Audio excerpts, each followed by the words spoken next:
Ah, it does look good to start having a colony hab on Mercury. This thing will have an agricultural complex, a whole bunch of foundries, which are the level 2 skunk works. So these things are going to be providing 2 engineering points per.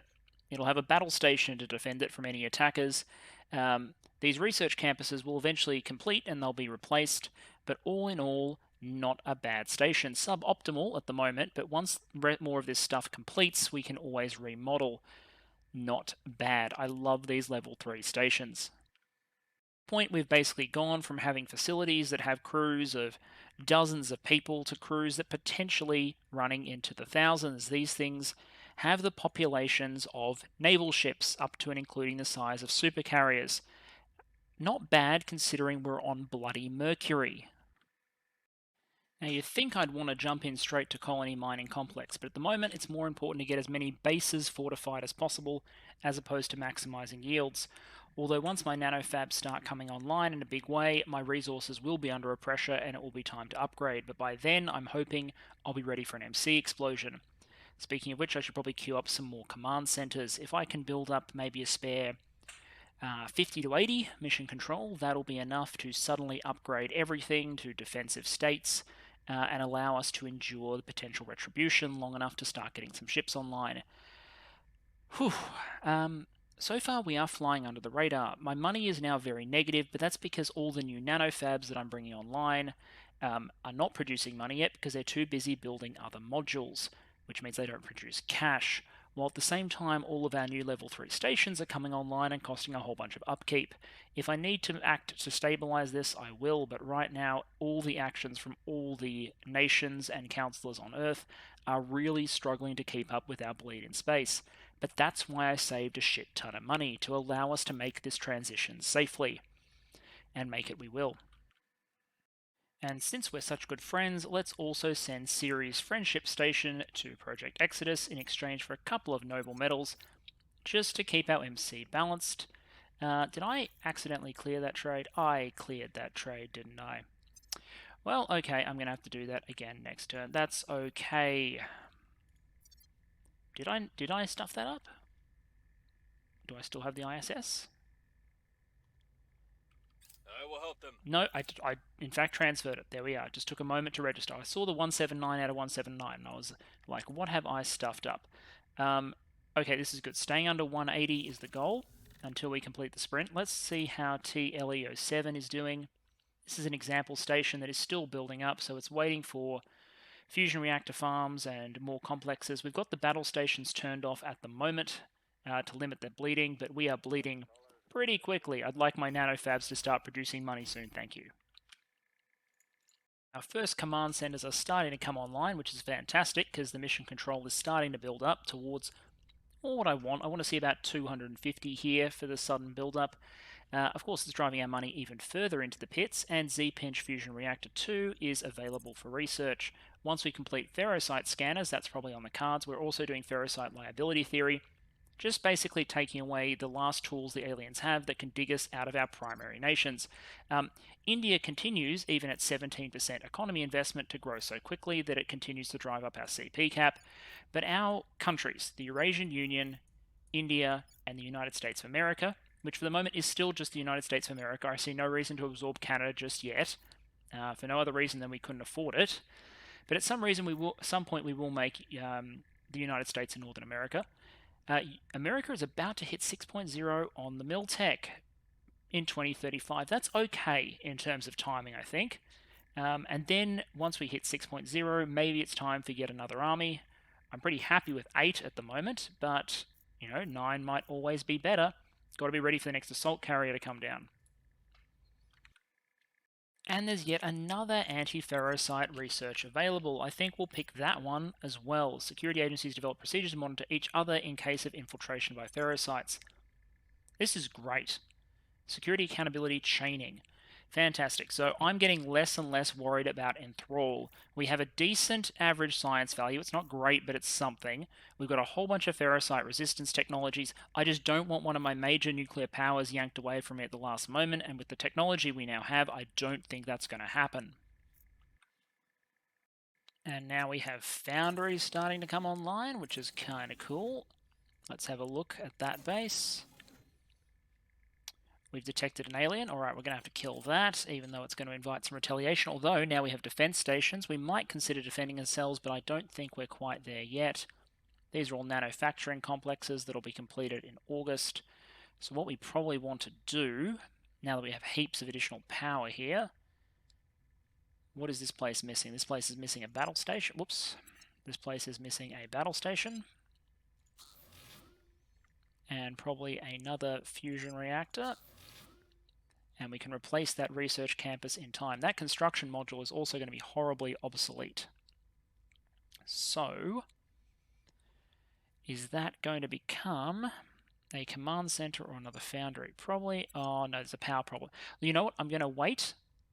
No, I shouldn't wait, because if I wait, I have to do it later and deactivate these manufacturing complexes. So, this construction module becomes a fusion reactor. This research campus remains a research campus, and the spare power is for upgrading that later on. What is our research? 103, not bad. Now, admittedly, some of our old skunk works are still not operational, but we're starting to get our bonuses back in place. Earth is in shape, 103% is respectable. We are bleeding money. We will bleed money all through 2035 until the new generation of space infrastructure is complete, but we will get there. I think there's actually 2 of the buggers here. And that's going to be like 20 hate. And I reckon I'm on about 40. I'd probably be in the high 40s. So if I take out both of the, if I take out one of these, it's going to be manageable. They're probably going to destroy my last ship, Foxtrot 36, plus I've got another one about to launch around Earth, which they'll probably destroy, and I might lose maybe an undefended Tech 2 station, but if I shoot both, I'm going to suffer some serious losses. But they're also both in the US, trying to mess with it, and, you know, I can't tolerate that. So I'll eliminate one using Max. It's a 50-50 roll. We should be lucky. Max is pretty good at his job. And then we might have to time an assassination attempt on the second one, depending on how intense we want the retribution to be. Yep, it's definitely 2 of them. We've got Alpha 15 operating up in the New York region, and we have Alpha 20 out here in, well, it says Denver, but who knows where he actually is. All good. Well, they both landed in the United States, which means they're going to get a traditional American welcome. And this is the traditional American welcome where if the US military is about to hit tech level 6.0, I hate to imagine what the common American people are armed with at this state. Like, I feel like they too would have gotten a little bit of an upgrade with aliens around and open season on any alien infiltrators. But who knows? The alien fleet that is stalking orbit actually has 2 motherships at this point, and I think they're about to blow up TLEO-10, which, and this is going to sound really terrible, I'm kind of okay with. It's one of the stations that I wanted to sell to someone else, but, you know, I couldn't really find a buyer, and I didn't want to abandon it just yet, so instead it's going to serve the function of running down some alien hate. Their sacrifice will be remembered. And while the aliens are probably about to destroy another Tech 2 station in Earth orbit, sacrificing the crew, but ultimately, I suppose, fulfilling a useful goal for humanity first, we're going to begin research on phased array lasers. These are the good stuff. These are lasers which have additional reach and don't have the massive drop-off at long range. We're going to set them maximum priority. 22 Feb 2036. We're going to be patient with this one. We're going to space out the kill a little bit, plus the chance of shooting Alpha 15, even with Max, is pretty low. So we're going to get some intel first, trailing, making sure the damage is limited. We've got so many stacking bonuses against alien actions now, and we're researching even more, that we should be in an okay position. What I really want is phased array lasers. I want all of this, really. This is a beautiful package of stuff. I expect to bleed about half of my money reserve before my nanofactories start calming the hell down. But what I did do is use the fact that the aliens destroyed some of my obsolete stations in orbit to upgrade more stations on Mars to level 2 or on asteroids to level 2. Those are stations that will be able to defend themselves. Mostly I'm picking the ones that have critical mining infrastructure. I'm going to need to keep the space resources flowing even once the war begins. We have landfall again, it seems like, once again in initiative territory, this time in Indonesia. So, You know the drill by now. The United States will reach out the hand of friendship to Indonesia and say, yo, bro, do you want us to come station in your country? And they will say yes. The United Kingdom will extend the hand of friendship to Indonesia and be told that they're not required. The Eurasian Union will extend the hand of friendship towards Indonesia and be told, yes, again, this is weighted towards the number of nuclear weapons they have, I believe. And India will extend the hand of friendship towards Indonesia and be told no. Okay, so we're going with the UK and the United States. The UK armies, 4.3, 4.8. These guys will be fighting at tech level 5. They're not incredible, but they can be there. Why can I not deploy to Medan, Indonesia? Oh, the UK was the one with the rejection. That was really dumb. It's the Eurasian, so First Guards Tank Army, the one with the Navy, which is even worse, tech level 3.9. They're basically there just to say they were there. Now, if we navied up the other Eurasian armies, because there are 2 other Eurasian armies, if we gave them navies, maybe they could contribute, but they're just going to be so much weaker than these things, the United States forces. They're deploying, and the picture hasn't changed because I think that 6 is actually 5.97 or something, but hopefully by the time they arrive in Indonesia, these units will have undergone a tech level upgrade, because I want to see some level 6 divisions, which I think will actually be level 6.5 divisions when you account for the various boosts to command that our counselors will give. I want to see the impression they make on a bunch of aliens that never make it off the carrier. And I'm sorry my mouse is playing up a little bit today. The inland divisions won't make it to the coast in time. I wasn't ready for this assault carrier, so I did not get them to the coast. But that's okay. I'll deploy them now, and they can arrive as reinforcements if needed. But I think this will be sufficient. We're throwing a lot of firepower at the problem. Alright. The entire US military is now on the move. 1, 2, 3, 4, 5, 6 divisions moving straight to Indonesia, 2 in reserve. Let's go. Now, I have been incredibly lucky to date, and one thing I don't show, in terms of managing alien hate, is I like to throw the warships that I create just to get shot down. Some of the stripped down warships that account for a lot of the hate reduction that the aliens vent, because they love destroying warships first, I've found, and also low-tech stations. I try and build those or rotate those into places that aren't low Earth orbit.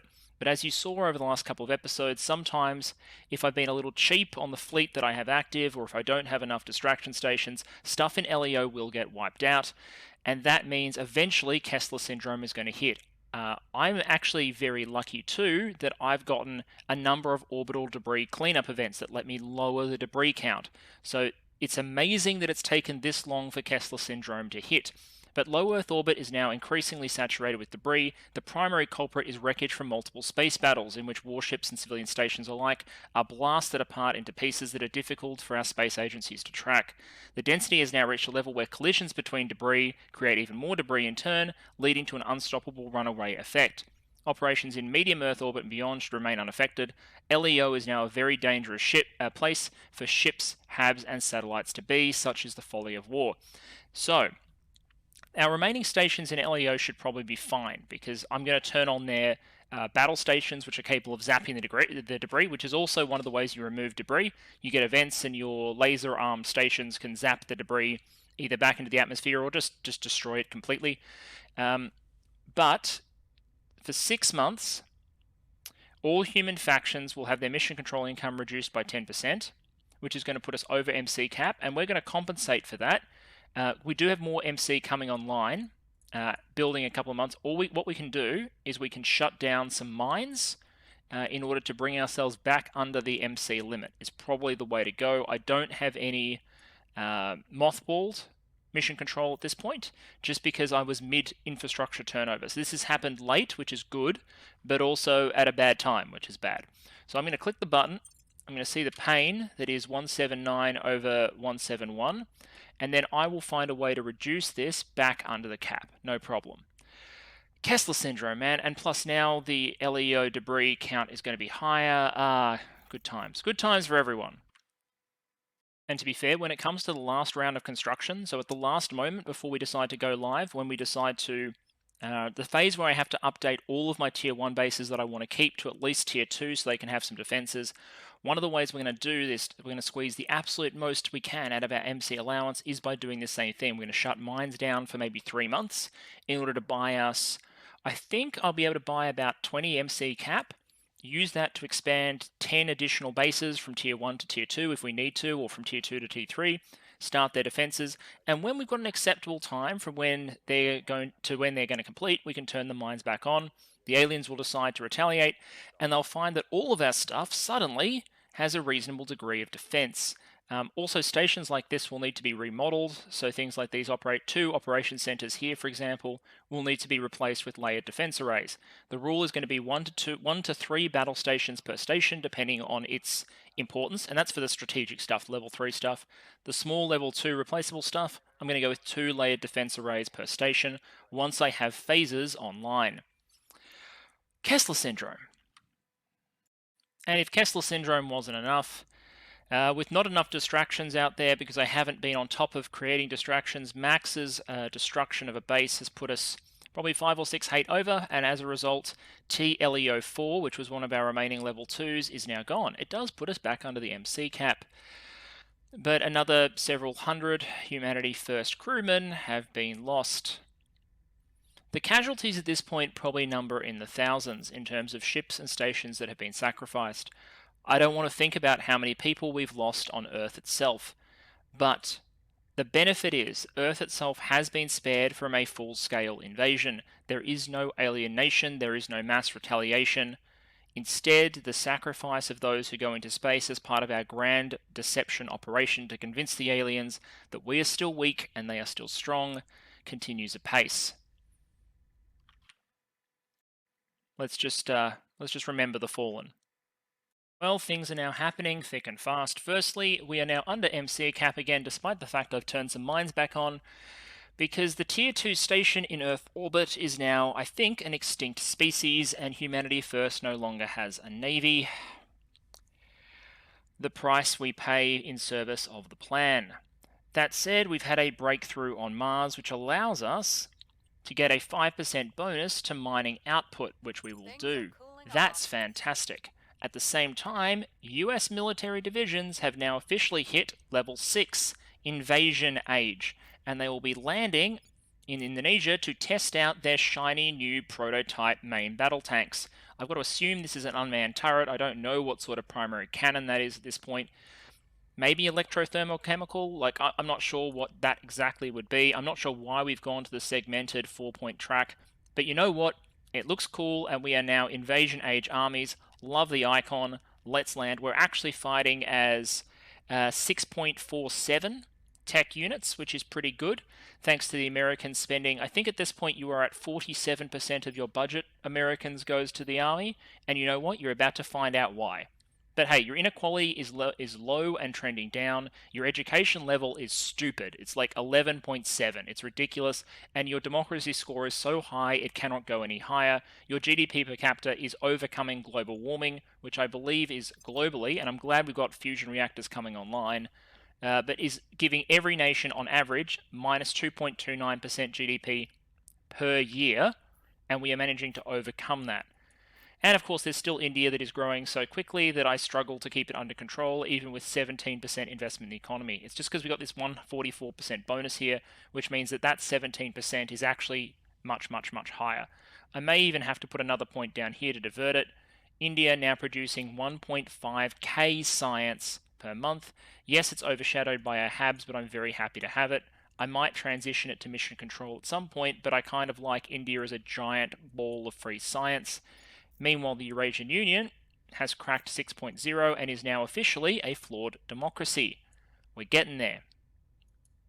Aliens, come at me, bro. Because in space, the aliens have all the cards, but on the ground, even at tech level 7.5, the disparity between our units just isn't there the way it once was. They've got maybe one tech level on top of us, and we outnumber them, and we catch them as they disembark from their assault carriers, thus meaning they start at 50% strength. Invader Army Zulu 7, 8, and 9 are about to fall to the guns of the US Army, the US Marine Corps, and because this is a weird timeline, First Guards Tank Army. And so the slaughter is great. Zulu 9, Zulu 8, and now Zulu 7, all eliminated. That should, I believe, cause an amazing boost in public support, if indeed it operates as I suspect it does. And I also think it impacts the hatred other factions have for us. The longer we can hold the aliens off from Earth, the better. And if I can hold them off much longer, well, they may never land. So, congratulations to the military-industrial complex of the United States. I'd say your new equipment fared very, very well. Barely scratched the paint on 2ID and 10th Mountain. These units can all go home with a job well done. The aliens will need to do better than that. 2 assault carriers didn't do the job the first time. I don't know why they think 1 would do it this time. Realistically, I think I could handle up to 4 as long as they all landed in coastal areas. To be sure of that, I might need to expand the US Army by maybe 1 more slot, but right now, technological upgrades are delivering me more value for money. And I got very confused for a moment there, because I was like, why are my resource incomes not gone up, but my MEMC was back up? I hadn't actually turned my mines back on. I had just started recreating my distraction station. So here's an intermediate Earth orbit station, classic distraction station. Distraction station aliens are terrible. And this is just going to be a basic station. We'll throw a solar collector. Basically, I throw a solar collector on there so that counts as having a module. Then I throw some extra modules on there just so it has some module points. The bigger and more impressive the station is, the better the aliens feel about blowing it up. But solar collectors I like because very few people work on them. So I just do something like this. And they will come destroy it to vent their fury. And as long as I have a constellation of these, I can get away with things like Max terminating their agents from time to time without as many attacks on the high technology stations. They have tried, I think, once and then decided not to attack with a very small fleet against, I think it was just 2 ships, against one of my larger stations, but they love blowing up these little ones and they love blowing up weak starships. So I try and have a regular supply of both to cover this last period. But Lord knows I am getting impatient to get to the period where we really start shooting back, and that will come soon. So let's just zoom back to Earth for a moment, end the turn, and then I think I'll insert a cut. You can see the constant array of level 3 stations that are coming online. Paramilitary violence, that's not very good. We will attempt to negotiate with China. Great, we managed to negotiate with China, which is good. China is at war with South Africa, so that's the Protectorate trying to invade South Africa. That happens. I'm trying to think if there's anything else I need to say before I leave. I've pushed my engineering bonus to 151%, which should keep these moving quickly. I'm picking up exotic nanowire battery and exotic armor because picking up the exotic technologies, even if we don't have many exotics to use, is handy. And batteries don't really take that much in the way of exotics. Other than that, we're pushing phased array lasers, magnetic nozzles pretty quickly. I want to get more research up. It's temporarily lower because a lot of things are rebuilding. But for the most part, I think we're in good shape. I'm just reaching the point where I really need to do that process of breaking out, fortifying, and starting to shoot, because I'm going to have a lot more MC come online when Kessler Syndrome ends and my new command centers finish. I want to use it to be able to start expanding, going to level 2, level 3 mines, and also, yes, potentially starting to design some next generation warships, which is why these technologies are so critical. They'll be ready. I should have a workable, maxed out, well, not maxed out, but a workable warship design to go toe-to-toe sometime in mid-2036, but I'm probably going to declare war before then just to get the infrastructure up. We'll see. In any case, for now, we're deliberately telling Herbert Griffin here to out himself by failing all missions, because I do want to turn the servant counselor that creates their bases.